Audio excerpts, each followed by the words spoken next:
call the Member of Youth Parliament from Rotherham to conclude the debate.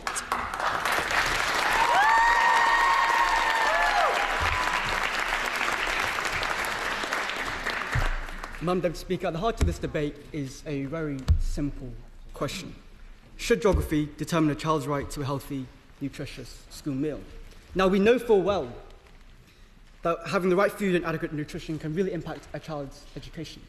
And we know that with the academisation of schools across the country, it has caused an inconsistency to the access of provision, quality of food, and volume. It comes with no surprise when a witness in the Youth Select Committee said, children are surviving, not thriving. And with a third of school-aged children living in poverty, not meeting the requirements to receive free school meals, it is clear that this provision is no longer fulfilling its intended purposes, and that is to leave no child disadvantaged at lunchtime. Madam Deputy Speaker, at this moment in time, there is no national guidance on the standard and quality of meals provided within our schools. And what we've seen, therefore, is an exacerbation of food insecurity, a lack of regular access to enough safe and healthy, nutritious food. With 39% of food-insecure households said to be in employment, there is a clear gap between those who experience food insecurity and the number of children receiving free school meals. A child in the north should receive no less than a child in the south. And it is this gap which speaks to the necessary increase of free school meals in compulsory education.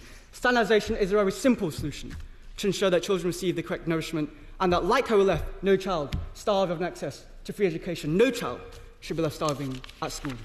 If we think about all the greatest achievements this country has made, I think many of us would come to reflect and think of the National Health Service, the welfare state.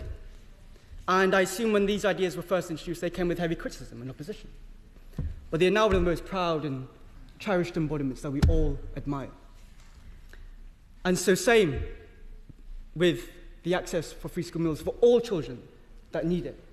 I hope that this will soon be too added to that rare list of achievements. Because to be or not to be is most certainly not the question that we are asking ourselves today.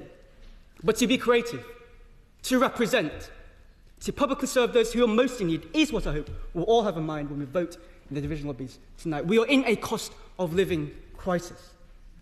So need not let the cost of our greed and inaction be that which denies a child the right to a healthy, nutritious school meal. And with this, Madam Deputy Speaker, I am hopeful that all the members of Youth Parliament in this chamber today will have the good grace and courtesy in joining me, commending this motion to the House.